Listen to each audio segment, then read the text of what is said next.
Thank you guys so much for coming. Welcome to the very last one. It's kind of hard to believe it's been 8 months already of you guys listening to me talk about nothing but Vasquez Rocks, which is pretty cool. So at the end of this, we'll have 14 hours of Vasquez Rocks history, so that's pretty good. But this one is probably some of the most important stuff in the history of this park because it's how it went from a private ranch to this beautiful preserved county park that's accessible and free for everybody. So that's really a big story. My name's Sarah Brewer. I wrote my thesis on Vasquez Rocks because I'm that obsessed. So it's this called Land of the Sunny Slopes. Gonna be a book someday. Taken me a long time because I don't know if any of you have written a book before. It's really difficult. But mostly it's not even that. It's because there's so much history here. It's not for a lack of there not being enough stuff. It's just that there's so much. I grew up in this area. I've had a passion for this place since I was a really little kid, so it was really easy to write. It's really easy for me to present to you guys, and I just appreciate that you care about this place as well. So today, here's kind of our little timeline. I'm gonna obviously introduce what we're talking about. We're gonna do a little recap kind of on some of the other things we've talked about with this being a private property. I'm gonna tell you where a lot of my sources come from. A lot of it is internal to LA County Parks and Rec. This means me going down to headquarters, digging through a lot of dusty old filing cabinets, which is the best thing to do. It's so fun. We're going to talk about the really long process of LA County acquiring the property, the crazy things that could have been, and then we're going to end it with Vasquez in its life as a park. And we're going to talk about this building and how it took 20 years to get it, and all the effort that it took to do that. And then we're going to wrap her up with a nice little bow. So this one, I always dedicate my talks to something. This one is for my friends, the Vasquez Rocks Nature Center Associates. Raise your hand if you're part of the VRNCA. So give these guys a huge hand. They give their time for free. Yay! And Darlene in the back too, working in the gift shop. These guys give us so much time and energy, and the organization gives the park so much money to help us feed our animals. Actually, they pay for all the animal food at this point in time. And it's just, for however many decades the VRNCA has been around, we couldn't survive and thrive without them. So we really appreciate what they do and just how much they love this place. And that's what I was always a member of. I'm actually still a member of the VRNCA, even though I'm staff. So this is for all of you guys. And I want to say thank you to those who've really helped me with this subject in particular. And that's our wonderful LA County Curator, Ansley Davies. She works with the planning division. She's the one that helped me track down all of this stuff. And anytime I have a question, she answers immediately. And she cares about, if you guys see exhibits in history or artifacts at any of your LA County parks in the last 10 years, Ansley's had her hands on it. And she cares so deeply about the work that she does and the way it's presented. So she's just really been a wonderful supporter and enthusiast of all of this history. Linda Therian, who is my mentor, one of my best friends, I took her place here basically. I'm not redhead anymore, but I was the new redhead. And Linda really just got me involved in appreciating this history and how to research it and how to work with the public and how to teach kids and do all of that. So I really appreciate all of that. And Joellen Rismanchi, who's just another big history buff that loves Vasquez so much that it covers the walls in her house. I mean, she just has dedicated a huge part of her life to researching this place. So this is for 3 of my favorite ladies. So to introduce, at this point in time, it's not known exactly when the first rumblings of Vasquez becoming a public government-owned park was. We think it could have been as early as the 1930s. Because there are documents that refer to that. They say, oh, they've talked about it since the 30s, but of course I can't find the original documents, but I'll let you guys know if I do. In fact, it's probably something that likely will never be known. It's not unbelievable to think that people, perhaps county staff or just passersby, generally thought that this area would make a good park in the earlier part of the 20th century. For all intents and purposes, the Rocks had largely been operating as a park for decades before the county acquired it. So tourism had always been encouraged. The site was really limited in its development, and the houses and structures that were here were really minimal. Most of them were teeny tiny little old wooden cabins that didn't even have concrete foundations. And this Tony house right here, which was built, we think around 1950, is not huge, right? And it's not very invasive. It was a little modest brown structure that was meant to kind of complement the landscape. People came from all over the place to come hike, take photos, explore, draw. It basically the same that it is now. A lot of it is exactly the same. While filming seems to have been the bread and butter for the property owners, regular people seem to have always been allowed, of course with an entrance fee, to explore the rocks and enjoy the incredible landscape. So quick recap, if you guys were here with me before, you'll recognize these faces. This is the family that owned the bulk of Vasquez Rocks. So it began with Henry Craig, who originally homesteaded 240 acres that consisted of kind of right here, we're in the corner of his homestead, all the way down to the big famous rock. His nephew, who he gave the property to, Ray Tony, and then Ray's son, Ed. Ed was the last Tony property owner, and he's the one that worked really hard to facilitate the lease and purchase by LA County. So with Ed did not want to see this turn into a subdivided, developed area. He wanted to see it preserved, and he did a beautiful job in seeing that through. So back in their day, right, it was a really popular tourist attraction. As you guys might remember in some of the other presentations, we showed up in the newspaper a lot, beginning in at least 1921 is the earliest one that I've seen. So 100 years of being in the newspaper is not bad. There were a lot of really neat shots like this by photographers who traveled and published photos. So this was a common sight here. And up, through the 50s, so this was before it became an LA County park, but it was really well known as a tourist attraction. So it was private property, but so many tourist attractions, in the first half of the century were just privately owned. It's kind of I guess it's still that way now. You have a lot of vineyards and different things like that are, draws for the public, but used to have a lot of parks that were private, which is kind of an interesting idea now. You don't usually go to people's private property to hike and picnic and stuff. By the 1940s, the area around Vasquez Rocks began to develop into a more traditional small town. And it wasn't even called Agua Dulce for a long time. It kind of was nameless. I was talking to Jeff Asher, who lived here in the 30s, and I was like, what did they call it in the 30s? He's like, Vasquez Rocks area, or like Vasquez Rocks adjacent. Or technically we were kind of referred to as Saugus, but not half the time from what I've seen in writing. And a lot of people who lived in this neck of the woods, they would just call it the Vasquez Rocks neighborhood. So, we kind of still call it that because there's a lot of specific houses that are just right here in this little complex. With more services becoming available and more families owning cars, visitation to the rocks steadily increased. Local businesses, including the first hardware store, malt shop, and laundromat, which was called the Rub-a-Dub Laundromat, which I think is so cute, all opened within 1 mile of the rocks, servicing not only locals, but growing numbers of film crews who were grateful for the services. So this is one you guys might think is neat. This is the Drum Family Service Station. This is where Boston Henry is now. And that was back, I think it opened in the late 40s, and this picture's from the 1950s. And then this one, which we talked about a couple sessions ago, this is the Saddleback Malt Shop, so you can see Vasquez in the background.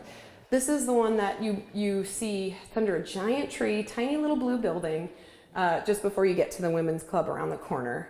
And this was a family-owned business that the likes of Clark Gable and Dale Evans and Roy Rogers, and they would all go get a malt over there. So another aspect to keep in mind, which really boomed the amount of people that came out here, was the 14 freeway, right? So we already had Highway 6 / Mint Canyon Highway / Sierra Highway, as it's called now. But putting in the 14 freeway really expedited getting people out here. And this is a big thing because it happened, just coincidentally, happened at the same time that the county acquired this park in 1964. So it was a big change for this old property in 1964. So construction on that freeway started in 63 on this segment that came through here. Took a while to get it done because you guys have probably seen how much rock they had to blow out and get down for the pass-through. But it was a vital connector between LA and San Fernando Valley and the Antelope Valley. So you guys have seen now what that freeway looks like. It's crazy most of the time in both directions. So it was pretty big deal. And really quick, just some research sources in case you're curious where this comes from. You're going to see a lot of the same names over again. So you're going to see the name Norman Johnson. He was the director of the Parks Department, LA County Parks and Rec. You're going to see correspondence from the Board of Supervisors. So most of the time during this era, Warren Dorn was our 5th district supervisor. So I have a lot of information that came from the Board of Supervisors office or LA County Parks and Rec archives. There's going to be survey and parcel maps, reports, a lot of letters, a lot of correspondences. And I think it's funny because all government officials, we write things in a way when even we're sending a quick letter to somebody, we keep in mind, oh, somebody else is going to read this, so you keep it formal, you're not gonna be like, hey dude, guess what happened? Some people do that, but so they probably never thought that their little letters that they sent back and forth would become the part of the history of this place, but it has. And those are some of the coolest things that when I first found them, I was like, I didn't know these all still existed. And the department was really great in saving them and keeping them all together. They've actually all been digitized now, which is really cool. So those archives are safe and they're going to be preserved forever, hopefully. So I've also done a lot of interviews. I've talked to the descendants of a lot of the landowning families. So that's been very helpful. I talked with the Ashers a lot because that was a whole phase in acquisition that, the county had to go through also. So the process of acquisition, it might not sound that exciting, and it probably sounds like it was easy, but you guys know how it is. It was really long. It took decades. It was very complicated. It took a lot of agencies, a lot of people, a lot of effort, but it finally happened. Some of the earliest known correspondences regarding interest in obtaining the rocks were letters from April of '57. So like I said, there had been talks of it before this, but a lot of it was probably always halted by budget issues, right? Budget's always a problem. It's always been a problem. And even in this process, it'll come up over and over again that things were slowed down, halted, paused, transferred because of money. So on April 8th, you have Supervisor John Anson Ford, like the Ford Theater, Ford's the name you hear a lot in LA County, contacted our supervisor, Warren Dorn, and Norman Johnson, the director of the department, and expressed interest in this weird, picturesque, historic spot and suggested that it possibly be developed into a county park. And like I said, this probably wasn't the first one, but this was what really kind of got the ball rolling on it. By the end of the month, Johnson replied strongly in favor and noted that the area is of unusually outstanding physiographic and historic interest. He also said that the property, talking about the Toney homestead, was around 240 acres, owned by a Mrs. Toney, who was his wife. The one in the middle, Ray Toney, it was Ray's widow, and her son were the ones that owned the property. And he said, our intent would be to develop the property with only basic facilities such as picnic tables, stoves, sanitary facilities, water development, shade trees, and minimum road improvement. This would cause the least disturbance of the rock formations, soil, and native vegetation. So at least early on, they didn't come in saying, oh, we're going to blow it all out. We're going to build playgrounds and RV places. And so they were very conservative from the beginning with keeping the natural beauty natural. So Johnson also made a good note of how urgent it was for this acquisition. He said, because of the availability of funds and the reported willingness of Mrs. Toney to sell her property, it is felt that immediate steps must be undertaken to acquire the property before land values, now high, become exorbitant. Back then, high. Wait till you guys see what happens. Oh my goodness. He adds that if the supervisors approve, this department will take immediate steps to initiate acquisition proceedings through the Division of Property Management and the CEO's office, or Chief Administrative Office. With this effort, the 1948 Master Plan of LA County Parks, which was a huge, heavily thought through document, was to be revised to include little old Vasquez Rocks, and a report on the possibility of acquisition was requested. So this initial effort, because of budget things, lost a little bit of momentum, but it was resumed a few years later in the 1960s. But at least it was something that staff members, I assume Johnson and Dorn and all these guys kept pushing for, said, hey, what about now? New fiscal year, Vasquez Rocks, Vasquez Rocks. So eventually it did get there. So these are kind of fuzzy for you guys to see, but this is what a lot of the correspondences look like, which is just, I think, is kind of interesting. So this is another letter that just pushes for, let's get it. We got to make it work. We have to do it now before this family has to sell to a private buyer. So this is another one. It says, John Anson Ford, then supervisor, suggested to Supervisor Dorn that this spot be made into a county park. So this is what I was telling you about. But this one's neat because it mentions, at first they just mentioned those 240 acres that were the Tony property, but that's not all of Vasquez, right? Now it's almost 1,000 acres. So if you just took the 240 alone, you would kind of have this front part, the road, and then the main rock, but you wouldn't have all of it that goes all the way to the freeway. You wouldn't have everything that goes this way and all the way back. So they kind of realized, ooh, it's up to like 640 acres that we would need to get. And that involves a lot more landowners. And as I'll mention later, it involved up to 24 landowners when they finally went to acquire the property. Can you guys imagine dealing with 24 landowners and having it all be all or nothing? They couldn't acquire some of it and have two little parcels in the dead center of the park that were private. It doesn't work very well. So this is a sad part of the story that I'll just touch on really quickly because it is important. August of '59, the Schaeffer family had contacted the Parks Department offering the sale of their 400 plus acres, big family homestead, of the Tony and Asher adjacent land. So they were directly behind us, right, where the freeway is right now. That whole beautiful part of the canyon where the on and off ramp are was the Schaeffer property. Catching wind of the new freeway project, so this is again in the late 50s, early 60s, the family had hoped that the property could be saved if it was purchased by the county. So they had this huge freeway overhaul project looming, and they were seeing, it's like a lot of us with the high-speed rail. High-speed rail was going to go under my house, literally under my house. It was terrifying. And I live on a fault line, so kind of scary. These guys had that same feeling back then with this freeway, and they fought really hard. They tried to appeal to the county as much as they could. They went to meetings. They tried to get around this looming project, which obviously, you know, progress is a necessity, but when it's through your front yard, through your house, it's a whole nother thing. By 1960, however, actions had been taken by the State Division of Highways to rezone the area for installation of the freeway.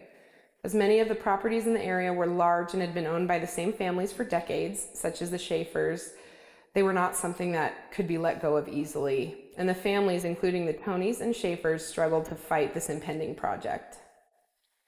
So the families that lived here were all pretty close. The Tony family was really close with the Schaeffer family, and the Schaeffers were really good friends with the Ashers who lived here. They were all neighbors. The Tonys operated the attraction called Vasquez Rocks. The Schaeffers operated the Vasquez Caves. So this is just a little clip from the Signal newspaper in 1939. Have you ever picnicked in Agua Dulce Canyon at Vasquez Caves? There's really a small stream of water for the kiddies to wade in and barbecue stoves for your Wimpies and hot dogs. And then below is another 1939 excerpt from the WPA guide, the Works Progress Administration Guide to California. And it talks about the Tony Ranch and the Schaeffer Ranch with Vasquez Caves, which is just kind of neat. So it was a pretty well-known spot to go to, right? They had picnic tables, they had amenities, and it was a big part of their livelihood. Schaeffer was an LA County surveyor, but this is also how they made a little bit of money. So you guys don't have to read this all, but basically they lost the fight, right? Pretty much the Tony property was left alone. The Schaeffer property was completely cut in half by the freeway. It devastated their entire property. And it's still a parcel now. I believe they ended up losing what was on the north side of the freeway, but everything south, you can actually see a little red house up on, kind of built on stilts on the hill. That was the Schaeffer's house. And if you look at this photo, it shows how drastic the construction was for the freeway. So when you guys drive by and you see Vasquez on the freeway, you're in that stretch. So the Schaeffer's property was more towards this end of the photo. But it was really, really devastating. And I found a lot of correspondences that was like the family pleading with different government representatives, like, please don't let this happen. This has been a homestead that's been in our family for decades. And it was just like a really, really sad thing to see on paper, you know, and in person it must have just been devastating. But at least, you know, and the family did stay there. They didn't move. Their house wasn't destroyed, but a lot of the scenic beauty of their property and some of the environmental things were highly impacted. There was a lot of archaeological resources that were highly impacted. If that freeway were done today, it would have been a much different process to do that. But back in the 60s, it was just kind of, okay, let's get it done, move along. And in June of 62 is when our project came back. A letter from Norman Johnson to Supervisor Dorn notes that Ed Toney has offered to sell the family's property. So again, that's the grandnephew of the original homesteader. And this contains the big famous Vasquez Formation. And because they lost the project back in 57, they were really pushing for it because they're like, we're on borrowed time. They're gonna have to sell. This property, the Toney family loved it, but they couldn't, it was really hard to survive here, right? You're paying huge amounts of taxes for hundreds of acres that you can't make a ton of money off of. They charged between 25 cents and 50 cents for cars to come in, but they were barely breaking even, and it was just a big burden on the family. Ed was getting older. It just, you need a big workforce to maintain a property like this and do the trash and take care of the bathrooms, and it was really hard to do that with just a small family.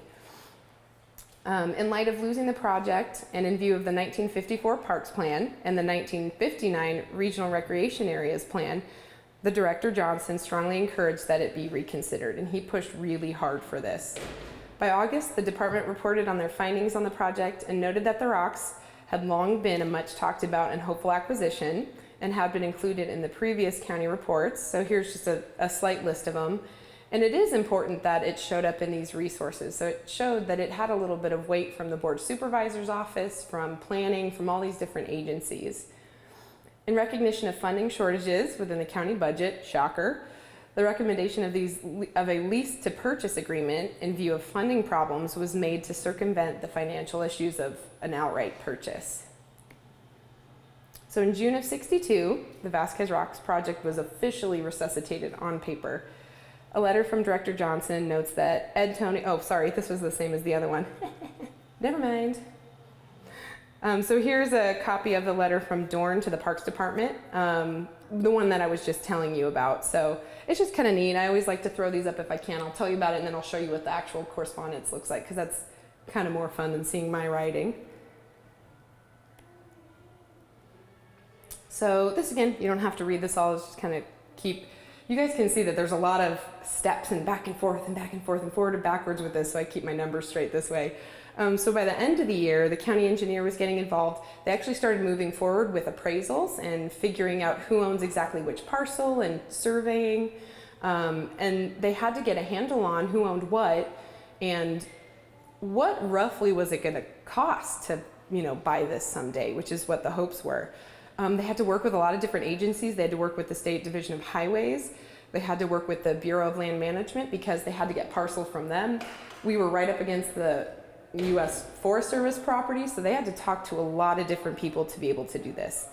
So in the beginning of 1963, the Parks Department pursued research on these properties, and really on paper, which is huge. You guys know things can be talked about for years and years, but once it actually happens on the books, that's when you have a hope of things moving forward. So here's another correspondence. This is between real estate management and the Parks Department.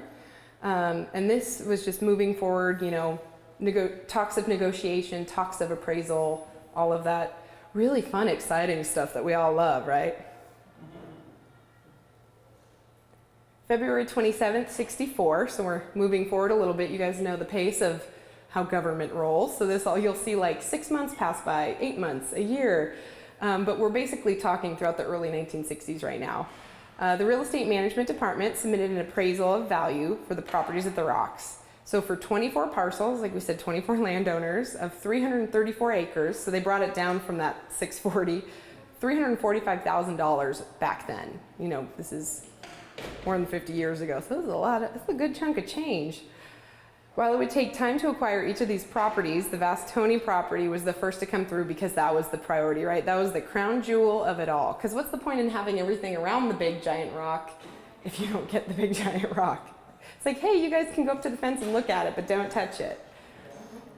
The county and Edward and Ida, so Ida was his mother, agreed on a month-to-month rental of the 213 acres that they still had. They had subdivided little 1 or 2 acre parcels since then, which is how there came to be that many landowners. And the sum was about $1,200 a month back then. So this was an annual return to the Tonys of 5.5% of the appraised value of $256,000. So good chunk of change back then. So this is an important number. I get asked this all the time. When did it become a park? So on July 23rd, 1964, the day had finally come that the department had waited years for. The agreement came through, a month-to-month lease for the Tony property, with the department to assume control and operations of Vasquez on August 1st, 1964. So that's the magic number. That's when it became Vasquez Rocks County Park. Here's a note of the appraisal, another correspondence from 64. Just talks about 24 parcels, different sizes, total amounts.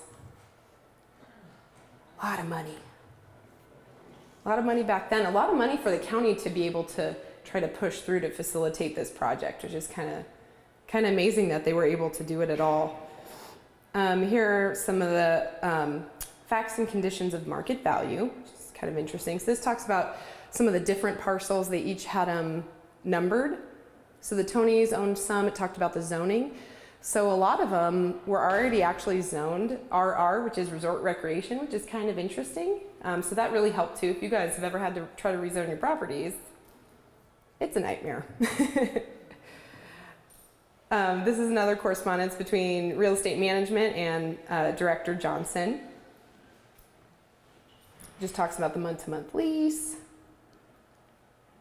And it was just really neat to be able to sit in a dusty room upstairs at the Parks Department and actually hold these and look at these. And I was like, this is how it actually all really happened, you know? So again, you don't have to read all of this, but in August 3rd, so a couple days after the county took control, they had to operate the park, right? And it all kind of escalated quickly towards then, so they had to figure out how do we operate this? This is a big undertaking. So they made plans and recommendations based on how to do this. They suggested 50-cent vehicle entrance fee and whopping $1 if you were going to stay overnight. That the planning division placed this as a #1 priority, which is really neat, and they wanted to actually create 2 entrances. So they expected that many people to be coming out, and luckily they never did that, because we don't need that much traffic here. And this was a big one, that Ordinance 2301 be amended to allow overnight family group camping. Vasquez Rocks was the first park in the history of LA County parks to allow family overnight camping. That was not a thing before. They only allowed it for very restricted amount of groups like Scouts. It was mostly Boy Scouts and Girl Scouts were the only ones that could do it. So all of LA County facilities, this was the first one. And it's funny because now we don't allow family camping. We mostly have just Scouts again. You can do family camping, you just have to, get an insurance policy and all of that, but it's just kind of funny how it flip-flopped. So this is a really interesting one. Again, there's a lot of telegrams and different documents too that are in these. There's things written on napkins, all kinds of cool stuff that you find in there. And this is just one. It's a note with information relayed from Ed Tony, the property owner. And he said, the following is passed on as an item of information. During my recent inspection of our new Vasquez Rocks facility, I was advised by the maintenance man, who I was capitalized, Ernie Burwell, that Edward Tony, former owner of the land, contacted him to inform him that on the upper edge of the property there are the graves of his relatives. He asked if it would be necessary for him to have them moved, and indicated if it would be possible, he would rather not do so. I checked this and found a stone monument with a bronze plaque located not far from the Tony residence. He asked that someone advise him on the department's decision. So luckily, graves didn't have to be moved. The ones that he's referring to are so well hidden that they didn't have to be. People still can't find them now. And you can only find them if someone shows you exactly where they are. So they're going to be safe, which is a great thing. And they're just interments of ashes up in the rock. So it's a little solution hole, interred ashes, and a little memorial plaques on there. But unfortunately, the one he's talking about, that there was one near the Tony house, which is this house, was of a young lady, the daughter of another homestead family that lived here, and her plaque was stolen because hers was not very well hidden. So her plaque's been gone for probably at least 50 years. Yeah, not long after this, there's notes that say you can see the bolt holes in the rock, but her plaque is gone. So it's just interesting little side notes like that when you're dealing with a property like this. So this is one that's kind of interesting. what do you do with the improvements, the buildings that are on this property, right? So as they're acquiring more and more, or leasing more and more, what do you do with all of these structures? You can't leave them up. A lot of them are old cabins from the Sterling Borax mine, from probably around 1910. So what do you do with a 50-plus-year-old little rickety cabin that doesn't even have a concrete floor? You take them down. So that's what the county did, is they removed pretty much all of the old borax mine cabins, which I wish we still could see, but they've been gone for quite a while.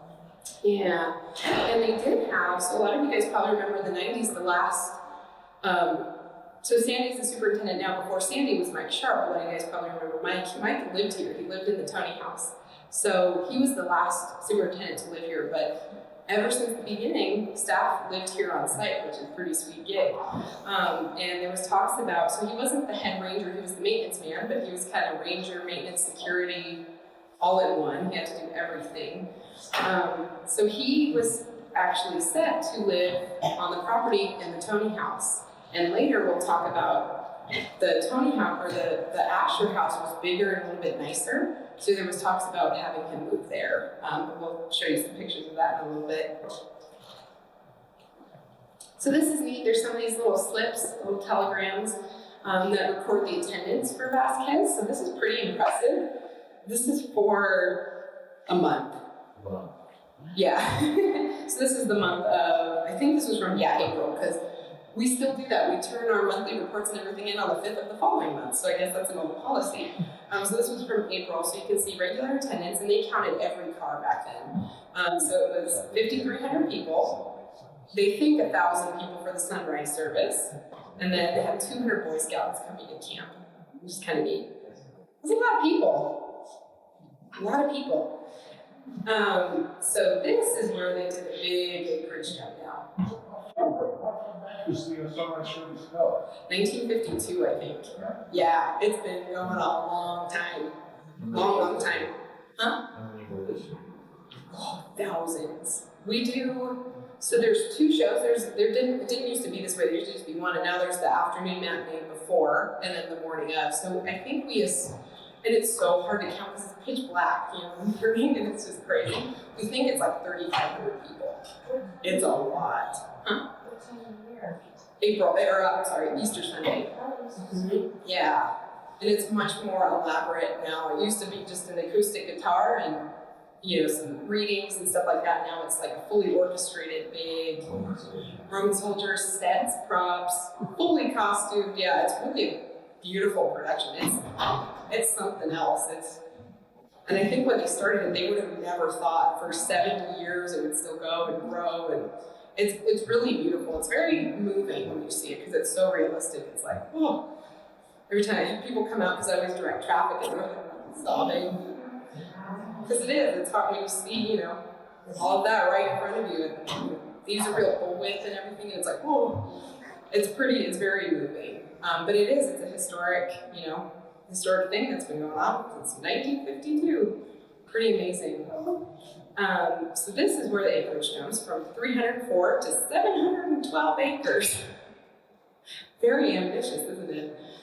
So at this point, they started seeking state and federal funding because a lot of other properties, that's the only way that it worked, right? And this was in the application process in DC. Took a while, but it was finally approved later on. And by the next spring, the Office of the County Engineer estimated a preliminary value of about $650,000 for this increased acreage. That's a lot. May of '65, Johnson was in talks with the BLM because they had land that was just a little triangle on the north side of the freeway. So if you guys know, the property is bounded by the freeway, so it's park's kind of shaped like Nevada. It has like a really steep angle, a square on top and has a steep angle at the bottom. And BLM had a little triangle, a little like 10-acre corner that was bisected by the freeway. So they worked to get that transferred over to the county. And I think they paid like $50 for it or something. But basically, they maintain, even still today, they maintain road and mineral rights to it. So hopefully they don't find gold under there somewhere, because that would be a bummer. And I just thought this was kind of neat when I read this in someone's handwriting. By the end of September, Freeway signs went up for Vasquez Rocks County Park. Just would have been exciting to see that. So here's some of the maps that they have. So this one, it was in a document talking about parcel 13, but if you look at these, this is what they were dealing with. So all these little rectangles were tiny properties they had to acquire from people. I don't know how they stuck through it all, it didn't. So it's, so there's the top of Nevada. So here's the bottom. There's that kind of angle. And that little look right there, that was the BLM triangle.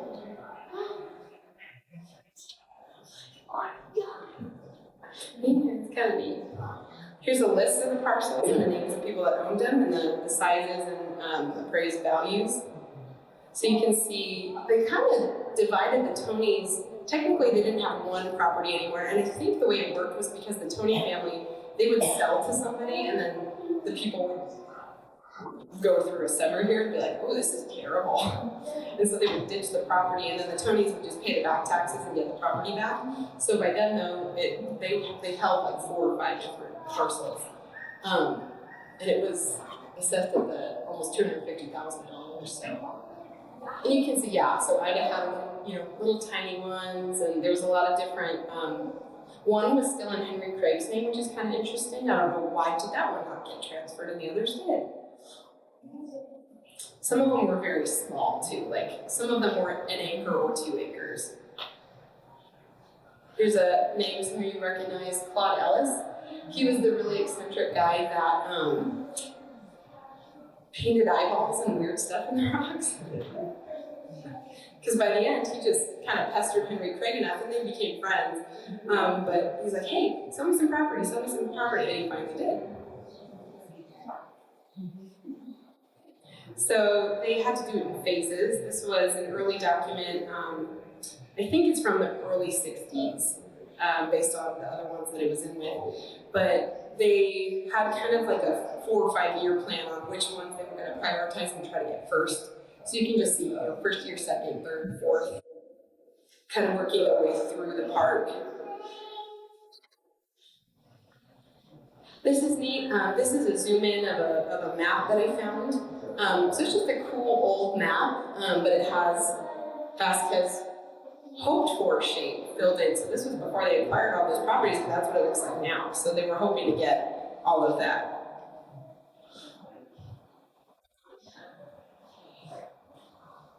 Some neat newspaper headings. And of course, they can't leave Tiburcio out of it. Old outlaw hideout, Merrill County Park. And he's still in there. Every time we're in the newspaper, Tiburcio's there, always. He will be there till the end of time, I'm sure.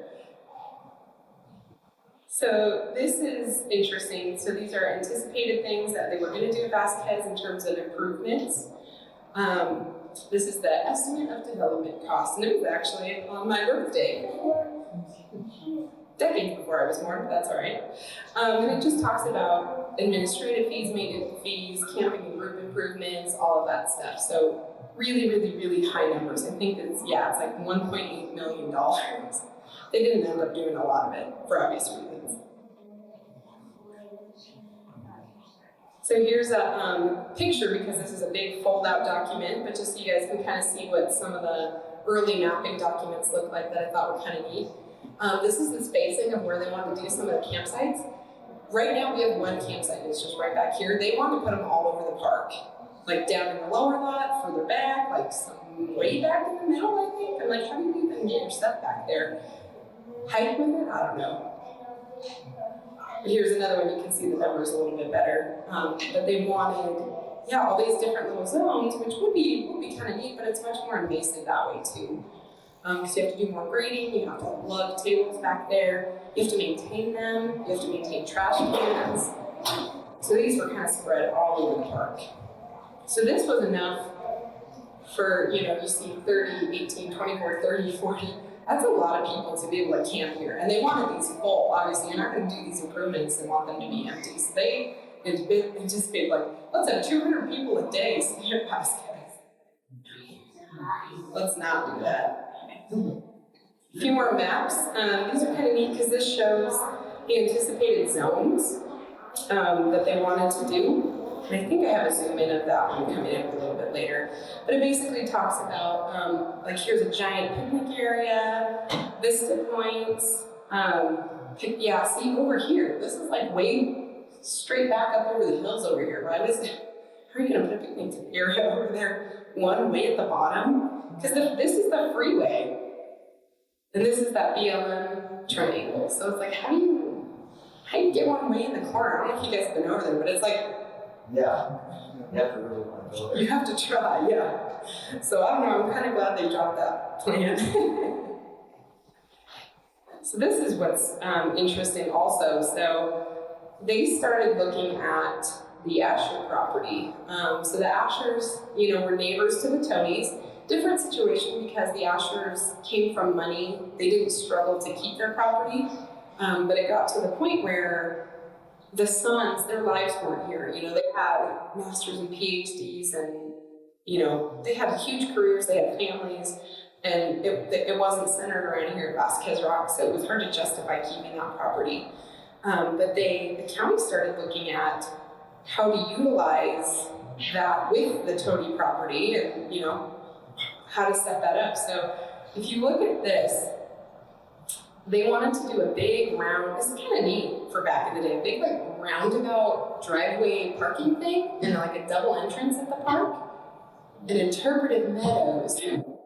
Like, what's an interpretive meadow? I don't know what that means exactly, but it's kind of cool. Cool to see what they were trying to make work. So here, same thing. So this is what it is now. So this is another map. So this would be the park entrance, Park Road. There's basically the little lot that we call it the Chew parking lot because the Chew family lives there. So that's there now. But you can see they wanted to do these really unique shaped camping areas. So each one of these would be like a pull-out, and they were starting to model things now for trailer camping. Remember those little old pop-out trailers that were real popular? So they kind of neat design, and you would all pull them like a sunburst shape. And they had quite a few of those all around. So here's kind of a pulled-out view of it, bus parking, which would be handy to have. There was a bus that pulled in earlier and I had to run out there like, wait, no, you can't make the turn. Parking's tight.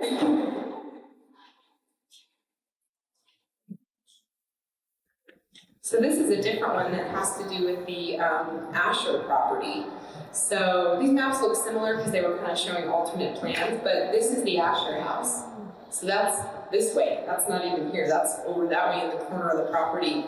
So here's their house, here's their outdoor area where you see that big stone fireplace that's outside. And they wanted to do the museum and interpretive area all the way out there. So not focus it here, focus it out there. But they didn't even have the property yet, so it's like they were kind of putting the cart ahead of the horse a little bit. But one big question to contend with on the Tony property was what to do with that thing.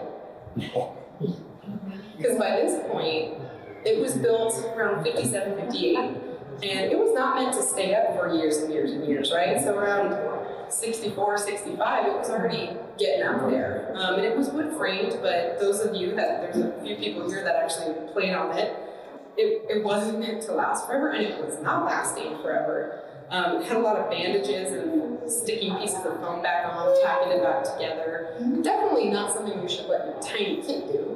That's crazy to me. And it was a big structure, so here's the big famous rock. And circled in the green is the fort. Circled in yellow are all those little old cabins that were back there that the county removed, and I think they removed them pretty quick. I don't see records of them staying for very long at all. It was a really big tourist draw. So this picture's from 68. I think this is near the end of the fort's life. I think they probably took it down in like 69. But this was a county park. This had been a county park for 4 years by this point. The county left it up. They're like, yeah, sure, play on it. Climb on this thing. There. Oh my goodness, crazy. And I would find a lot of correspondences about this fort. And the county kept saying, yeah, it's liability, we should probably take it down. And then Studio CBS or whoever would say, hey, we'll give you like $8,000 if we can film at it one more time. And they're like, okay. So here's an internal county correspondence. And these guys, I think, would laugh if they knew that this would be shown to the public. At your request, I have inspected the above motion picture set and submit the following recommendations for safety improvements. So he goes through the whole thing. It's in poor condition, the wood is split, props in the back of the set are cracked, rotted, weathered. So this one is my favorite. It may be best to eliminate access to the props by building a 6-foot fence with barbed wire around the top. And then the response, let's not do this. Just so funny. It was done. Was it? Did it have wire around it? Wow. He didn't get listened to. I know, how many people went straight over the fence anyway? Probably a lot. They cut it. Oh, did they? There you go. If nobody's watching. So here's another one. Towards the end of '68, they were trying to tear it down. It was really moving. They're like, okay, this is it. We gotta take this thing down. But then they would get a request. In order to cooperate and gain the revenue, it was requested that we delay the destruction of the fort until after the shooting date. So it kept getting saved. One more shoot, one more shoot, one more shoot. And then the interesting thing is that I don't know exactly when it was taken down, and I wonder, and I've heard this from local families, neighbors, I think someone got seriously hurt on it, and then I think it was taken down in the night in a rush, because correspondence has stopped about it at a certain point. That's why I think it was 69, but I'm not sure. But I think maybe their luck ran out after so long, and they're like, okay, it's time now. So down she went. Hopefully, I'm sure Leon will track it down at some point, but to be able to figure out when and how they took it down would be really interesting. But so far, I have done nothing on that. This is just kind of neat. So this is 1965, so we're moving along. Been apart for almost a year now. And this regards the family camping stuff I was telling you guys about. So kind of neat, in this correspondence, I never knew that Vasquez was the first one that allowed it in all of LA County, because there were parks. The park that I work at right now, St. Eunice, that became a county park in 1925. So I was kind of surprised it took them 40 years to allow people to do that. So here's a press release, 1966. Negotiations to acquire Vasquez Rocks as a county regional park will begin immediately following the announcement in Washington, D.C. that the federal government would provide approximately 50% of the purchase price, according to Supervisor Dorn. Dorn praised the federal agency for recognizing the need of preserving the natural habitat and for providing the funds. So keep in mind at this point it was still a lease to purchase agreement. They hadn't really began paying any mortgage on it yet. So 1966, this one talks about, this one, and this is organization with the state of California for them to also help with funding. Sum of $525,000. So we needed a lot of help to purchase this. If it was just LA County alone, it wouldn't have been able to happen. This is just one that's kind of neat. So if you guys have gone through Palmdale and you see that, the Vista Point off the freeway that looks over Palmdale Lake, we were gonna have one of those. And so there's talks about it, and then again, it just drops off. But it's just one of those things that could have been that's kind of interesting. And it was smart that they didn't do it, because that section of the 14 is all kinds of crazy. So you guys are the local people that live here, there's constant fires there. There's been a few instances of people driving backwards on that section. So having a cause a lot of issues. And then 1966 to 7, notices of intent to purchase were sent out by the department to property owners.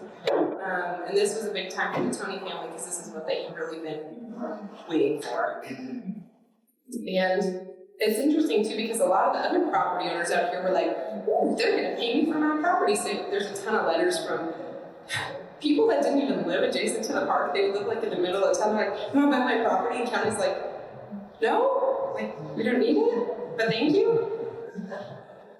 Everybody's trying to jump on the band. This is another one, just a correspondence. I thought this was kind of neat. So one of the directors for Girl Scouts of America wrote asking about group camping, and the director himself, he seemed like one of those really involved guys, so there would be a lot of correspondences that would come directly from him. So it's like, it's kind of neat. I don't know. So there's a lot of letters of him handling little things. Like, he answered somebody's letter about trash overflowing out of the trash can. It was kind of funny. What you call public servant. And this one's neat because it talks about William S. Hart Park, Clarita Canyon, a lot of the different ones that are out in this neck of the woods. So this is one that was kind of funny that could have been but wasn't. It would have been much different if it had. So you guys, we have our lovely landowner who owns Callahan's now, some of these crazy outbuildings. But Callahan's was a really neat roadside attraction in the 1960s. Most of those buildings are still there. They're very faded. This guy's still there, he's very faded. But Callahan was a larger-than-life character. I've talked a little bit about it before, but if you guys want to know more, there's tons of stuff on him on scbhistory.com, so go check it out and you'll see what could have been at Vasquez. So there was talks. Callahan died in the early 80s, but back in early mid-60s, he was looking to close his property. And I think he left it open for a while after that, but he was pretty persistent with the department, wanting to take a lot of his attractions and have them come live here at Vasquez down in the main parking lot, which is kind of funny. It didn't happen, obviously, but, you know, after his death, his widow donated a lot of his collections. He was a big-time collector. And you guys will recognize these two little cuties because they live at the Historical Society now at Hart Park. So we were just poking around in them a few days ago, weren't we?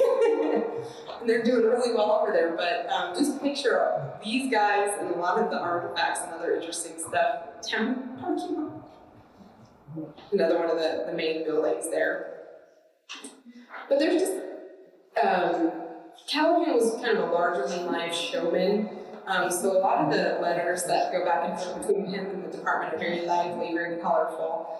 And the county was considering it. They didn't say, oh, this guy's nuts. No, this is weird. They were like, oh yeah, it's kind of cool. Let's think about it. Revenue.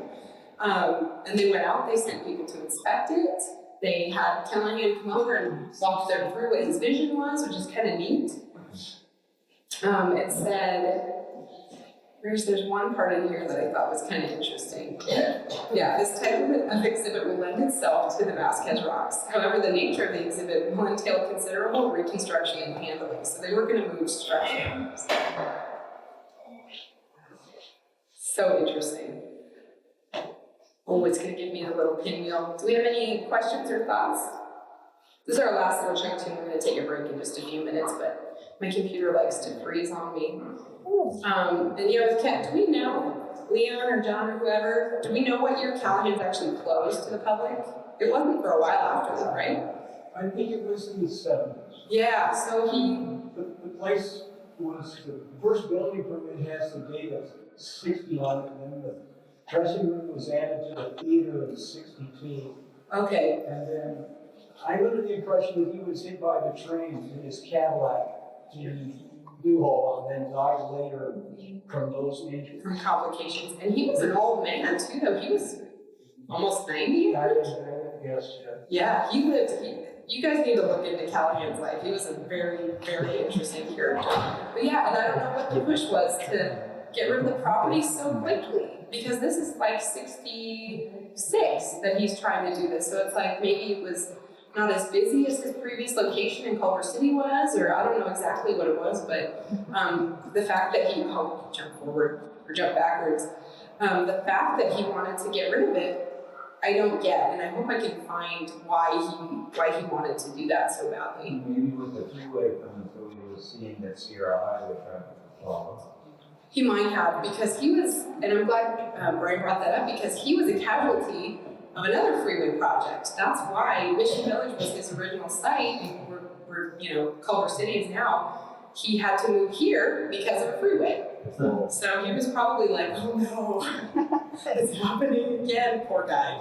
But I don't know, man.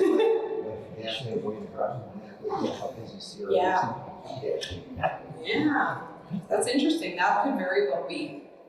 And he was getting older. He wasn't he was born around 1890, I think, wasn't he? Yeah, he was a older guy. So I guess that would have been in the 20s. Yeah. There was a photograph still remaining in what was pictured as the Outlaw Saloon when I got there. Him and other bit players in the group photo. Yeah. Interesting guy, man. I wish I could have known him. He died before I was born, but we jump more into that one. Yeah, so this one's just interesting. There's a lot of talks about, oh yeah, this would lend itself to Vasquez. Let's move them over. I just think it's so funny. And here's a letter from Callahan. Callahan was, like I said, a lot of a showman.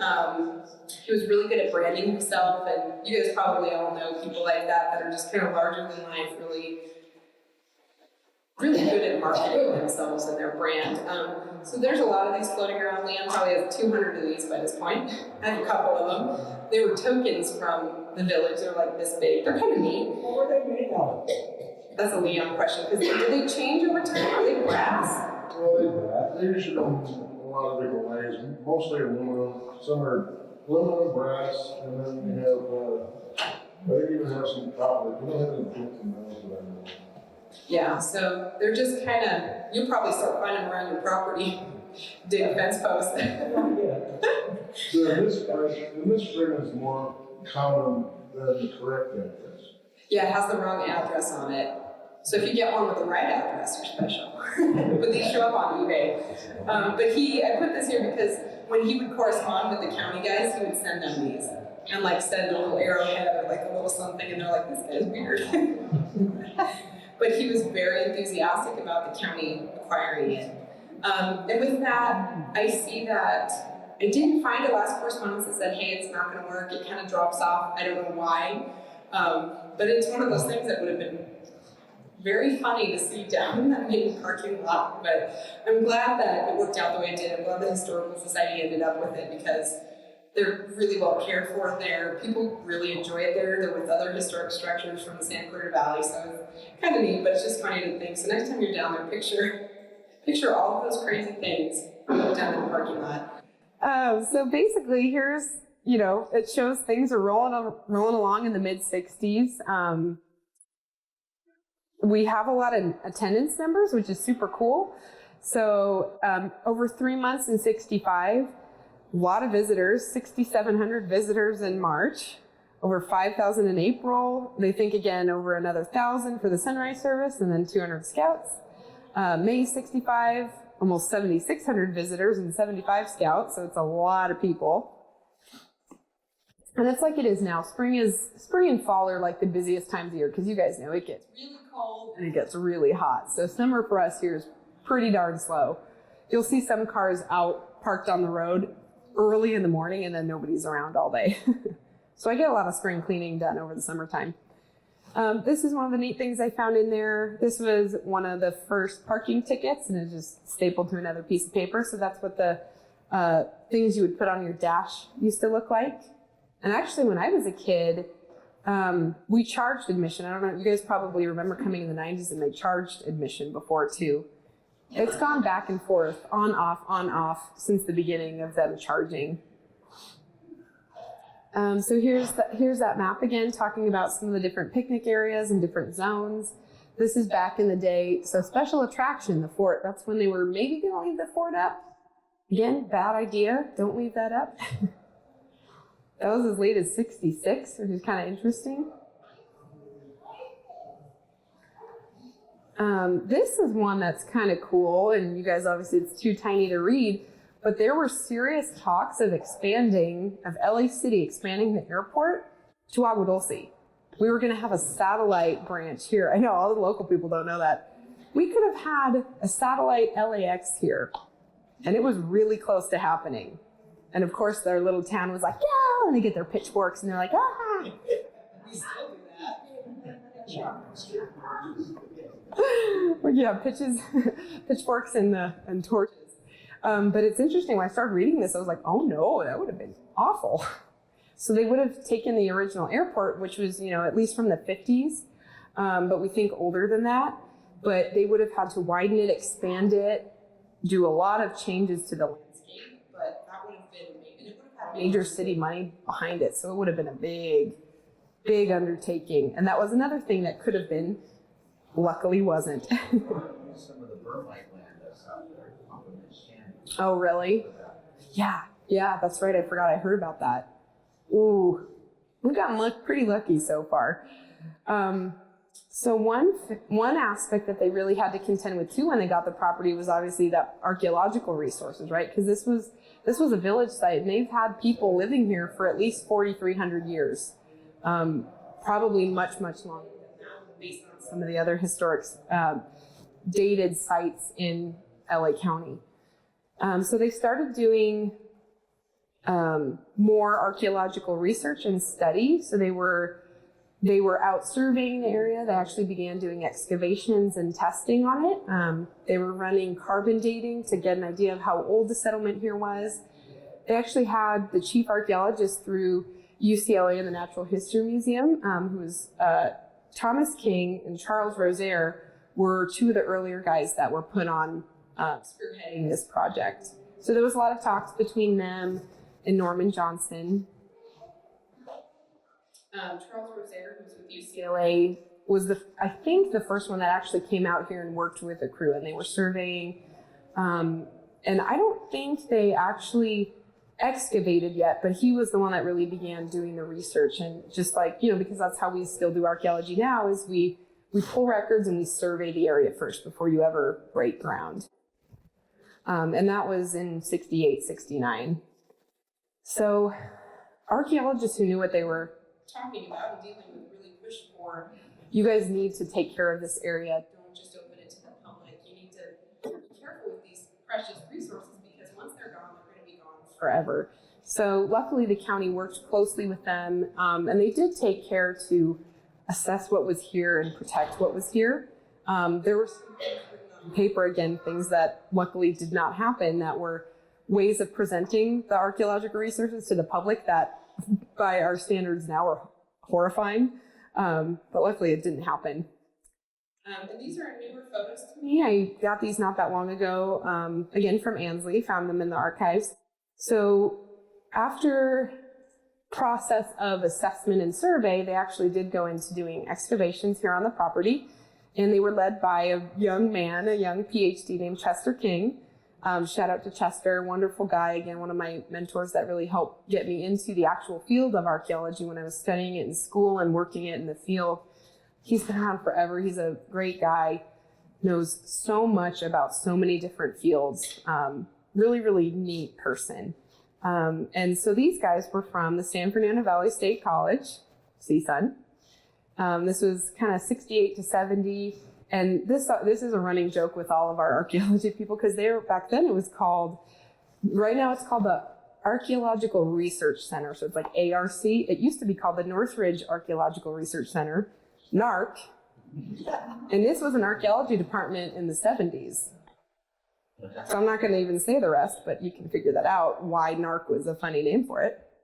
All these guys, and I'm still friends with these guys that dug here as 18, 19, 20-year-olds, and they're all still friends with each other, and they still joke about the NARC days, which is hilarious. So at least they assessed and were able to, excavate and see the extent of kind of where the main bounds of the village site are, and, move to protect those areas. And it's one of those things where we don't talk about it a whole lot, because unfortunately, out of 10 people, it only takes one person that's destructive to alter things forever. So we push a lot for education, but we also exercise, respect and modesty towards these sites, because we want them to be protected forever. So fingers crossed they'll be safe forever. So we'll see if we can keep it rolling along. So again, shocker, money trouble.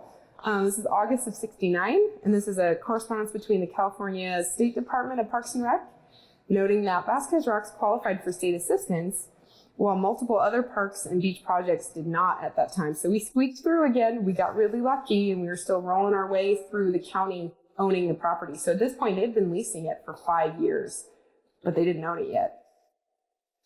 And it's really sad, because you look at Devil's Punch Bowl, where we just were 2 days ago.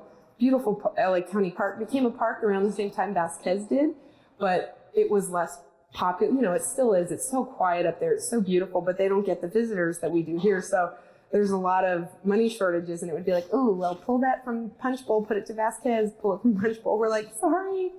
But that happened a lot. By April 29th, 1969, the acquisition of Vasquez Rocks County Park was complete, purchased, paid in full. The remaining 10 acres of BLM land would also quickly follow for an additional $50. But as part of the Recreation and Public Purposes Act, the BLM maintains any future mineral and road rights for the land, which I'm curious if anything will ever come of that.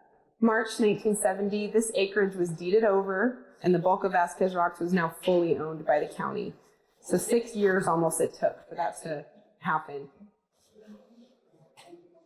So again, shortly after that, the county was still looking at the Asher property. The Asher family, they loved their ranch. They had it since about 1934, long time. And that's why this was all very emotional for a lot of the landowners. These were people who were invested for 40, 50 years at these properties. And in I believe it was in 64, Jeff Sr., the dad, older man, but he had a heart attack and died unexpectedly, leaving the boys the property, right? Because their mother, Emily, died the next year, and her mother, who also lived with the boys, died that same year too. So within 2 years, the boys lost everybody. And like I said, they weren't living there full time. It was still the weekend family ranch.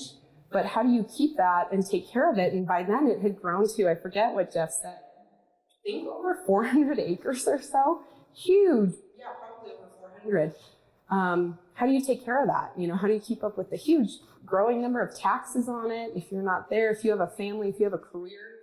And the interesting thing is that if you guys know the development, is actually where I got married, is Asher Ranch, right? So they did keep a small portion of it to subdivide, but it's like a little sliver that runs along Agua Dulce Canyon, and the vast majority of the rest of it, they were able to facilitate acquisition by LA County. So this is an interesting, nice letter written by Jeff. Jeff, still around. He's 90. He was born in 24. He's awesome. Sharp as a tack still. He's Jeff Asher II. Jeff Asher V was just born a year ago, which is pretty neat. Yeah.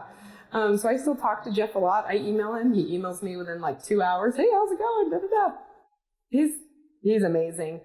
But there's just a lot of really beautiful appeals from him to the county saying, I don't want to subdivide this. I want this to stay beautiful and pristine as it is, because their property had the streams. It had the actual Agua Dulce Canyon and Agua Dulce stream that ran through it. It had a meadow, a lot of archaeological significance. So he didn't want to see it get chopped up into pieces. So he thought too, he's like, well, and you can also use this in all of our buildings and improvements as your interpretive in your staff areas. So this really had been on the county's radar for a long, long, long time. And he says here, like, out of respect to our father, with the knowledge that he loved the beauty of the area and found with great pleasure there during the 30 years he owned it, neither my brother nor I wish to see this remaining property end up in the hands of a developer who would subdivide and destroy its natural beauty. We feel strongly that its best use is as a part of the overall LA County Vasquez Rocks Park. So he included this map with it to show you guys kind of where that property is. So basically, we're at the border, right near where their old fence was. It was probably just on the other side. That's actually probably where the horse trail is. It runs right down the middle. So we were right next to the Asher property, and the Asher property went all the way back pretty much to where the freeway is. So they acquired a lot of land back then. But you can see, here's the freeway. Here's the stop sign over here. So this area, I think, is what ended up getting subdivided as Asher Ranch. Yeah. And it's not even that, it's like 6 or 8 homes in there. Again, this just notes why it was desirable. They had a lot of big rock formations, but also really flat, useful areas. Like they had a big alfalfa field. That's the thing you see from the stop sign, a big flat space. Great for a parking lot. Natural and ecological resources, a lot of water, a lot of wildlife. There's still a ton of wildlife that lives over there. cultural resources, and I forgot, in addition to the archaeology, their original home was actually part of the Sterling Borax mine operation. I think it was either one of the business offices or it was where they would pasture early on the mules before they had a train put in. So just, very significant and very scenic property. So this is interesting. So the county's like, okay, we're in an okay place to do this. Let's start pursuing it. And then it said, further order that the county engineer make arrangements for demolition and or removal of all improvements located thereon. This is a lot of houses, or not houses, a lot of really great structures that were still in pretty decent condition. So you had the main house with beautiful stonework. You had two ranch hand houses. You had barns, chicken coops, all this really great stuff, a swimming pool. And immediately, I don't know if it was just one person's decision, but they said, oh no, tear it all down. Which obviously caused red flags. So this is an overview of the property. So this was the main, where is it? This is the main house. This is the outdoor entertainment area, garage, and a gas station. This was the barn. It was huge. There's the alfalfa field out here. Down below, you can't really see it, but they had tons of chicken coops. They had chickens and turkeys at a time. You can see Saddleback Mountain there, so this is looking straight west. Up on the rocks, right back here. So they ordered to tear that all down, and it was shocking to a lot of different people. This was the house. You can see really beautifully crafted. So here at least, they got pushed back for not demolishing all the buildings. So December 18, 1970, they contacted the Real Estate Management Division requesting that no demolition of buildings on the Asher property occur. An adjusted rental rate was provided on the grounds that Mr. Burwell, who was the original groundskeeper, living ranger here, he was going to actually live there in the Asher house instead of continuing to live here in the Tummy house. He would obviously take care of it and perform the maintenance. And it would also be used as a visitor center because it was a little bit bigger. It had a whole wing on it that were guest bedrooms that would have been a great visiting area. And Burwell loved this because it's really scenic over there, right? It's beautiful. Has a swimming pool, had all this cool stuff. And back then it was really common for county employees to live on site. It happened in a lot of different facilities. It's not much of a thing anymore, but back then it was kind of standard practice. So this is between Director Johnson and Victor Dorian. So he was the acting director of the Real Estate Management Division. So 1970, and I think this is the one I have to remember. Yeah, so this is the one that they finalized, okay, don't tear anything down. We got a little crazy, don't tear it down. So this one's interesting. We're going to get into an interesting bit of the story here. So everything was rocking and rolling. Ernie Burwell was like, all right, I'm going to move into the Asher house. It's going to be great. So effective January 19th, 1971, an employee of this department moved into a residence in the subject area located at 10760 Escondido Canyon Road. See there, it says Saugus, now in the 70s. And they were talking about Ernie moving into the Asher house. One problem though, if we're in January of 71, so you have a little earthquake that comes. And this is a really interesting part of the history that I think I was always told incorrectly. So I was always told, oh yeah, the Asher house was destroyed in the earthquake. It was half fallen apart. You couldn't inhabit it, blah, blah, blah. And I've been finding newspaper articles after that show pictures of it, and it wasn't. It seemed pretty okay. I think it did sustain some damage because it is right on fault. The Elkhorn Fault follows right along Escondido Canyon Road right here. And it was an old rock house, but all the other old rock houses in Navarrosa are still standing and they don't even have cracks. So I don't know exactly what the level of damage was to it, but apparently it was enough, maybe for the infrastructure of the house, the plumbing, gas, whatever it was, that he couldn't move into it. So he got his hopes up and then stayed in the Tony house. But basically the house just fell into disrepair, which is really, really sad, and it took a long time until the county actually did demolish it, because once it wasn't in use, you guys know how it goes, people just went in there, started partying, breaking windows, drinking, doing unsavory things, and the house ended up being torn down in the order of county instruction. So really sad, because it could have been a really neat area, but it didn't work out that way. So here's another one from 1972, final payment made for Vasquez Rocks. So this counts the Asher property, and this brings it up to the acreage of when I was a kid. So 745 acres is what it was for a long, long time. And this was with, again, state and federal assistance, $300,000 from the state, $426,000 in more bonds, a lot of money. Just a breakdown of what they wanted to do with this new acreage. They wanted the museum area to take up 73 acres. Kind of interesting. They wanted some of it as an interior display interpretive center like this, and then they wanted 63 plus acres of outdoor indoor space. Can you imagine? It's a lot. That's huge. A lot for camping, 40 acres for camping, and then about 65 more acres for picnicking. That's a lot. That would have been a lot more invasive than it is now. There were comments coming from the community, because you guys now, if you live in Agua, we talk a lot. We like to raise sticks about things if things change. This was Kate Finley. This is actually a wonderful lady that I knew growing up. She lived to be like 103, I think. But the community was really upset because they couldn't come in here for free anymore. Can you imagine not being able to come into Vasquez and take a walk at the end of your day, but have to pay for it every day if you've lived here forever? So it was kind of hard for the community to reconcile with that, because people who lived out here weren't wealthy to begin with. So there's a lot of communication. This was between the Agua senior citizens on their pretty little letterhead. And these were people who've been coming here for decades, picking up trout, taking care of the park, and then all of a sudden they were told, well, you can't walk in here unless you give us money. And that, they didn't take that very well. More correspondence, okay. And then there's questions coming from the county.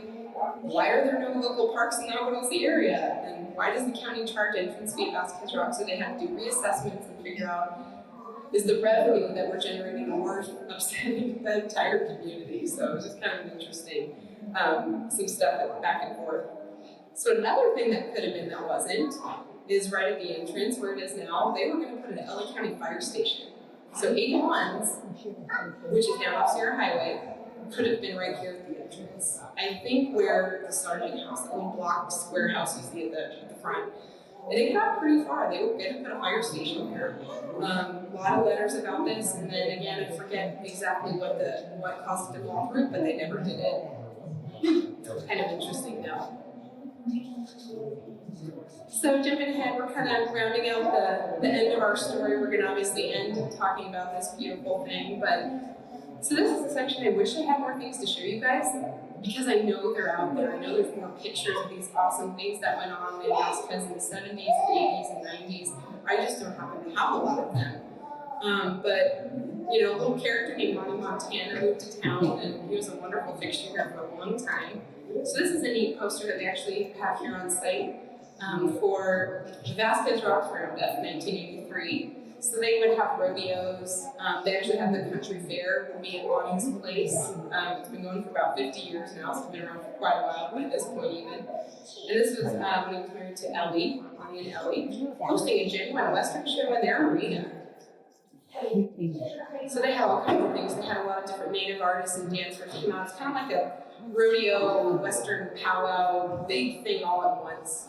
They had stagecoaches, history and nature walks. I think they worked quite a bit with park staff to do stuff like that too, because he lived right a few properties up the road. And this is when I was a kid. So you guys have probably seen this picture before. I love this because when we were back in the 90s, we would do a lot of really neat stuff like this. This is when the VRNCA chapter was really big and really active. And this was for if you guys know the band Riders in the Sky. Great guys, they're still around. They've been around for like 45 years and they're still playing, which blows me away. So we had this really fun concert down in the field by the Big Rock. It wasn't super well attended, but it was one of the funnest things I remember going to. But Montie, obviously, we're big poor townspeople. There's my dad with his trademark shorts, of course. And then I got the microphone. He was like the MC of the day. So just like really fun things like that. We had the 4th of July here one time. We had fireworks. We had all kinds of just different, we had a couple of powwows. There's a lot of different things that, again, like with my family, because we always worked it, we don't have pictures of them. So if you guys have pictures, share them with me and I'll be able to add it to our history. So jumping ahead a little bit, the park today really focuses on preservation and education kind of more than anything else. We still utilize a ton of filming.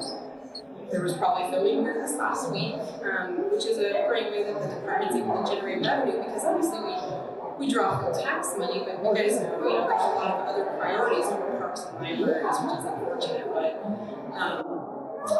we have to be able to generate revenue so that we can provide services like this one that is free to people. But we have to feed our animals, we have to keep our doors open, we have to be able to pull trash and pay for utilities, so there's a lot of different ways that we still operate the way they did originally to earn revenue that way. So one thing that we added that was unique in the 1990s was our animal ambassadors, and now that's one of the best things that we're known for. So we do our whole division, all the nature centers in LA County are licensed federally and by the state to house restricted species. You guys just can't go and get one of these guys, but we're licensed state and federally to have these non-releasable animals. So that's a really cool educational aspect that we have now. And as you guys remember, I said the park was 745 acres. We're almost 1,000 now. So even then, back in the 80s, 90s, and 2000s, we had more property acquisitions. I should say 2000s because they got going in the 90s and it took a while. But so now we're about 964.5 acres. It's a very big park, especially for LA County. It's pretty amazing. And we acquired these from private landowners or even BLM. And that added 155 acres in 2001. That's been the most substantial land acquisition that we've had in recent decades. So aside from these acquisitions, which will remain undeveloped and serve as wildlife sanctuaries that the public can enjoy, one of the greatest developments in the park came in 2013 with the construction of the long-awaited Interpretive Center. Yay! It's the best thing ever. You guys will hear why. In the early stages of planning for the parks in the 60s and 70s, there was always talks of the museum, and interesting, people ask where the Interpretive Center name came from because we're the only one, everybody else is a nature center. They called it an Interpretive Center from the beginning. There's stuff from the late 50s that says Interpretive Center, which is really interesting. But I heard classroom is probably going to be called an Interpretive Center now, which is kind of neat, so now there's two. Oh, there you go. Oh, see, they just didn't change the signage. Yeah, so like just happened. So now there's two interpretive centers. There you go. We're not allowing that. Not allowing that. There's only one interpretive. Nature Center, Interpretive Center.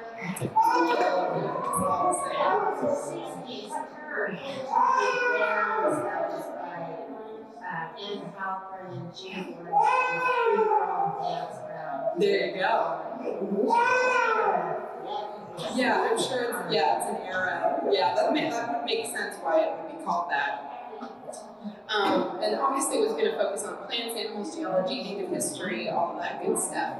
But none of these plans ever gained headway. There was never an interpretive center, never even a visitor center, because the one building that was here was the private residence of somebody, right? And people could come in and be like, hey, can we get a park map? But there was no displays, no interpretive anything in there. It was like you might risk walking in on the ranger in his PJs or something. So in 1992, however, the Vasquez Rocks Nature Center Associates, my favorites, began more active efforts to see an interpretive center built in the park. This push served as a roller coaster ride, at times feeling quite possible, while others seeming too far away. This initial push led to the final project being able to be completed over 20 years later. It took a long, long time. late 2009, early 2010, actual efforts again, it started happening on paper, began moving along, and it was really, really exciting. So this I always get emotional looking at. I'm going to try to get through it. Back in the early 90s, the VRSA distributed oh my gosh, how am I forgetting what they're called? What do you guys call these? Petition? Petition, thank you. Jeez, man. A petition to build an interpretive center at Vasquez Rocks. It got thousands of signatures. The first two, Archaeology Brewer. Those are my parents if you don't know. One of the signatures, a 3-year-old Sarah Brewer. I couldn't write my last name, but I tried to write my first name. That's not bad for preschool. So, but also Perlman, another long time VRSA member. When you guys look at these, you'll see too, it's so many names of people that have been fixtures. Like the Jacksons, I'm sure, signed it. I'm sure they're on there. Oh, yeah. I'm sure you guys are on there. The project, which was a collaborative between LA County Parks and Rec, the overall County of Los Angeles and the Board of Supervisors Office, and of course our stubborn little community of Agua, had special focus on environmentally conscious design. The final incarnation of the Interpretive Center was designed by Brewer and Associates, with interior design and displays by the really talented, really nice, I miss them terribly, staff of Hunt Design and Harvest Moon Studios. They really, you guys can see kind of the highlight of this building is what this interior looks like. And these ladies spent so much time and cared so deeply about making this a really beautiful, really unique space. PCL Construction were the contractors, and they had quite a task ahead of them because this is obviously a very, very unique building. Schaeffers Environmental served to assess, monitor, and record the cultural resources, so the archaeology, right? Because you can't just come in with a project like this and, you know, in an area that was a village site and just start creating and tearing things up. And also we had paleontological monitors, which was a great company called Paleo Solutions, both of which were companies I worked for during this time. So I didn't work here for the county yet, but I worked for Schaeffers and I got to monitor on this project. So I stood in the parking lot a lot of days, just stared at the ground. Wait, don't touch that. We had a lot of that. And we also had representatives from the tribe that were here with us every day that there was work. You had a paleontologist, archaeologist, and native monitor watching everything. Because we used them, and we did a lot of food processing implements, manos, matates, bowls, grinding slabs, a lot of that stuff did come up. Came out of the parking lot, right? Now some of them are on display here, which is kind of neat. And that's one of the dates too that we got. The big grinding slab that's in the case over there, that thing was more than 5 feet down, and we think is at least 5,000 years old based on the stratigraphy of where it was. A long time, and that was right behind the building right here. And luckily, our little Tony house, which by this time was kind of run down, hadn't had a lot of repair, she got a full facelift, and now it's our beautiful staff office. So this day was really exciting. I mean, because I'll say it, I was born in '88, so when this started in '92, I don't remember my life ever not including the Interpretive Center. Like, when I learned my name, is when I learned about the Interpretive Center, because, you know, you're about 3 or 4 years old when you start really cognitively understanding what's going on around you. So it was always the Interpretive Center, Interpretive Center. I probably was like an annoying little wind-up toy when I was looking, Interpretive Center. So when this happened, I remember this day in June, so it was 8 years ago this month, I driving by, going to college in the canyons, and I saw the fences up. Freaked out because this was real. I hadn't seen anything in front of me yet. We just had town council meetings and all this other stuff, all these talks going on. But when this happened, we were like, oh my gosh. So it was a really, really big deal. So this is what the lot looked like before our building was here. But you guys will see all of the junipers that are in the parking lot are still there. They kind of just built around it. This was exciting when the signs went up. People thought I was crazy taking pictures of me, but this was such an exciting time. This is the front. This is where the little roundabout in the driveway right here is. I was so excited about the fences. You guys have no idea. This just shows what the driveway looked like before. Now we have that beautiful split rail fencing that goes all the way out, but this is what it used to look like. It's got the old sign. It's hard to see it now, but remember it was the old brown routed sign with yellow paint. It's a little bit fancier now. Looking down the driveway. And these are just kind of neat. These are some of the design submittals from Hunt, that did the interior layout and structure. And you can see it looks like this. So this is when they reached the 100% agreed upon what all the panels will look like, what the decals on the walls are going to look like, where the cases are going to go. So it was funny, by the time this was built and open, I felt like I already saw it because she would let me go into these 3D models and you could go into it and look around, pan around, see everything. They knew what all these panels were going to look like. See, there's that guy right there. That was kind of cool. Here's the early, this is the very interior spine of this building. So it's steel construction with wood framing. So I remember when it was going up, people in town were like, what? Because it's really high. I was like, what is that? Because all this time in the 90s, it was expected to look like a really classic Adobe type structure, right? This was not that. So here's the floor that you guys are sitting on right now. Of course, reinforced with rebar, built with keeping in mind that we are in a heavy earthquake area, but so this building, like Shirley knows, it squeaks and squawks sometimes when we have some movement, but it moves. It's meant to move and flex really, really well, so it's going to withstand earthquake, we hope, very well. Here's the inside of the floor before they poured the rest of the concrete.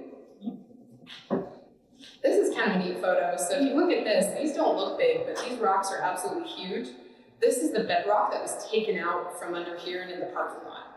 So they have to, they have to compact down to a certain depth. They have to make it regular and even.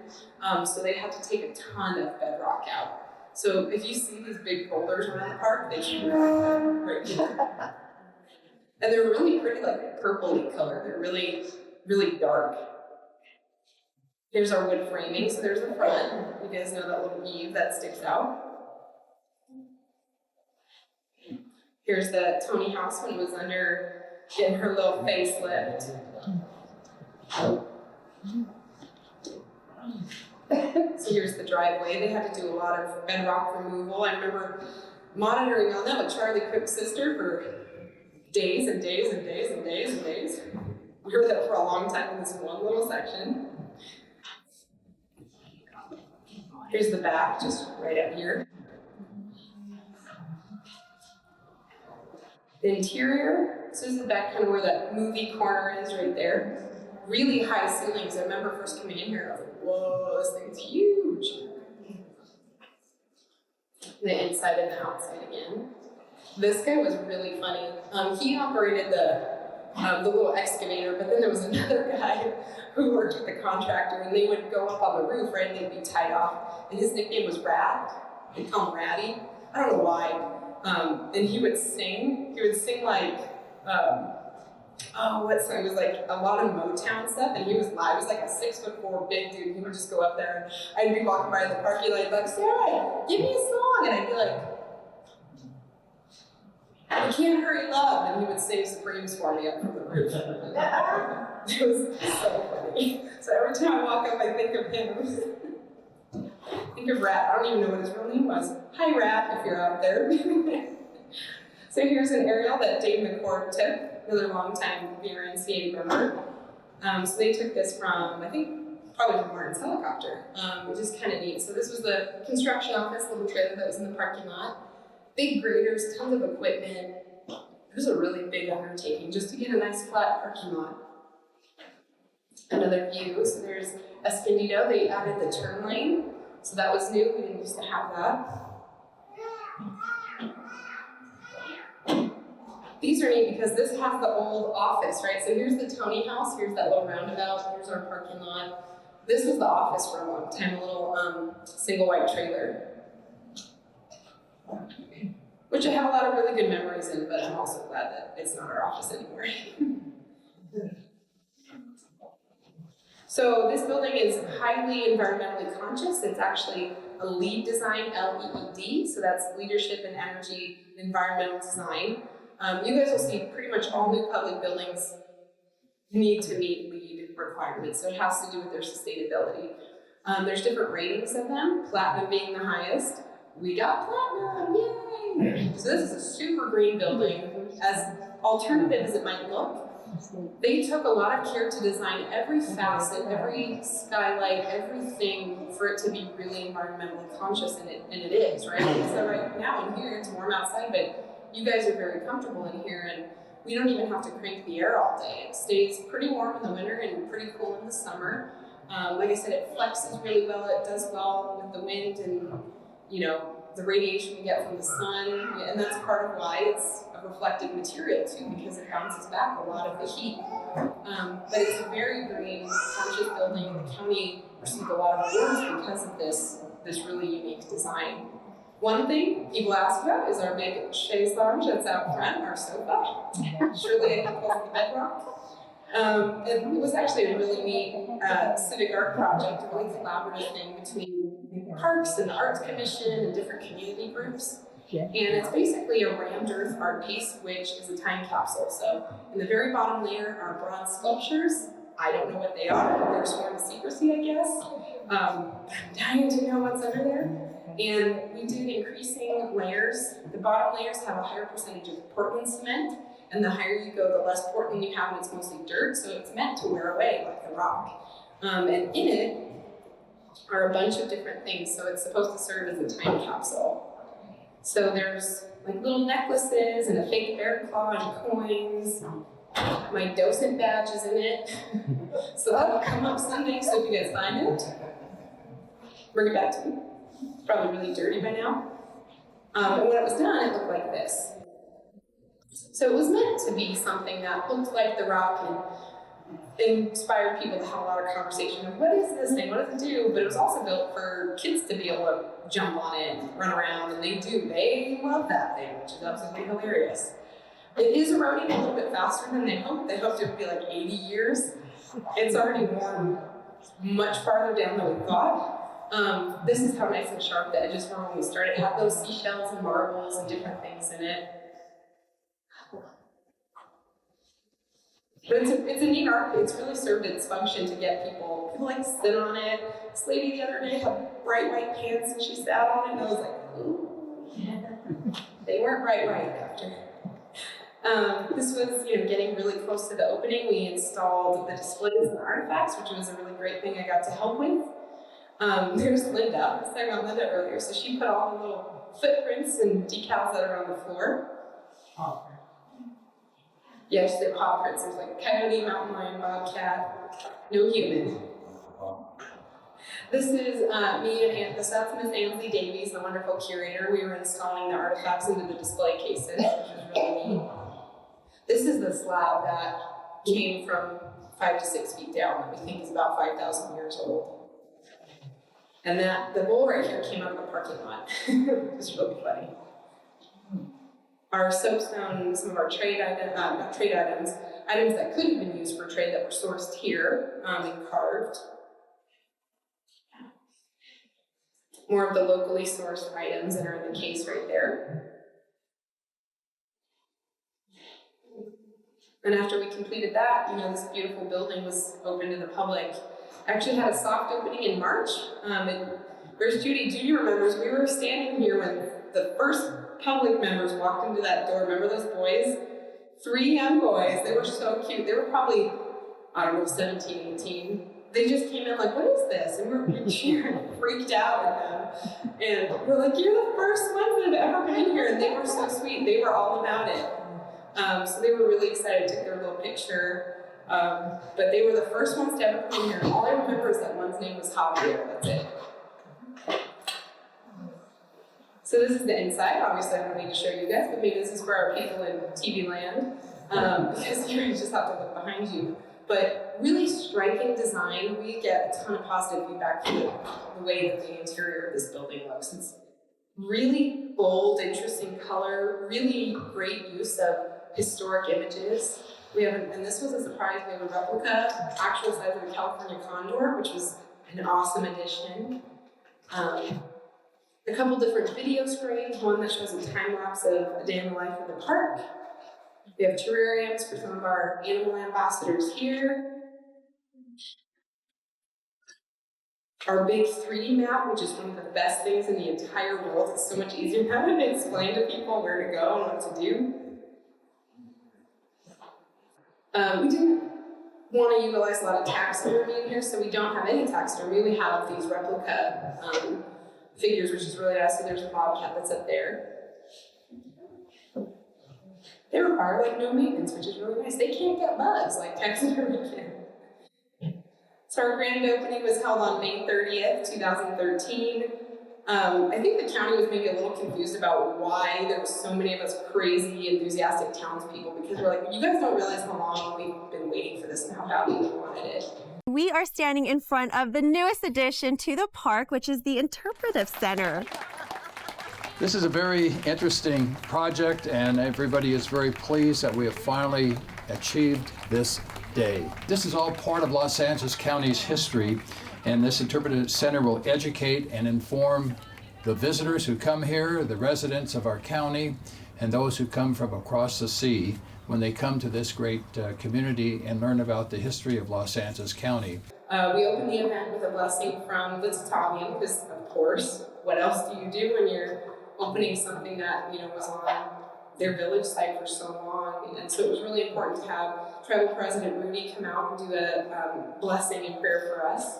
But this was a huge deal for a lot of us who had been here. So they gave an award of appreciation to the VRNCA and the board, and actually Judy was on it too, our community committee that had a lot of say in how this process went, what was important to the community, how to not make the community upset.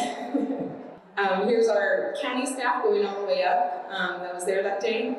So you have Sandy, who's the park superintendent, Kim, who oversees all the nature centers, Kimmel, who is above that, who's our operations manager, and then you have Hayden, so he's the deputy director, and then you have Russ Skinny, who's the director of the parks department. So that was going all the way up the chain, all the people that stuck with this project and were able to see it through and see those doors open up, which was really neat. And of course, Mike Antonovich in the center, who was you guys know, without the board of supervisors support, it's going to be really hard to get a project through. Antonovich was always very supportive. So this is my friend Chuck, who I've talked a lot about. Chuck and Dick Rice, those two are cousins. That guy smiled like that the entire day because he was another, he's the son of homesteaders that were one of the first mining families in this area. And he actually was an LA County surveyor who surveyed the boundary of Vasquez Rocks and wanted so badly for this to become a park too. So he was just, the whole day, he was just like giggling and smiling. And that kind of brings me to the end of my favorite. I'm going to make it personal because why not?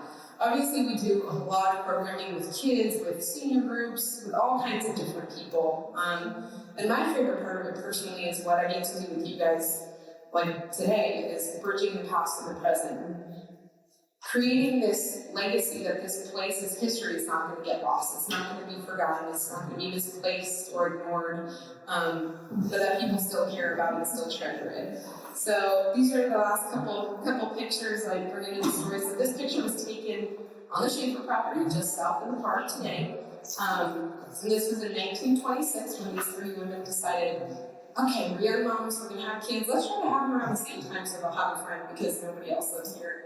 They did it. Two of them were born within a couple days of each other. One came early, so he was a few months older than some of the others.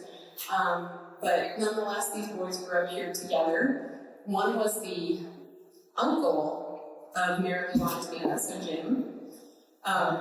One was Chuck, that I showed you on the previous slide. And then the other one was Dick Held, who is still around. Wonderful, wonderful guy. And in this picture, so this was taken just down the road, 1937, so about 11 years later, these are the Asher kids with some of their local neighborhood friends, including the Hannibals. The Hannibal right over here.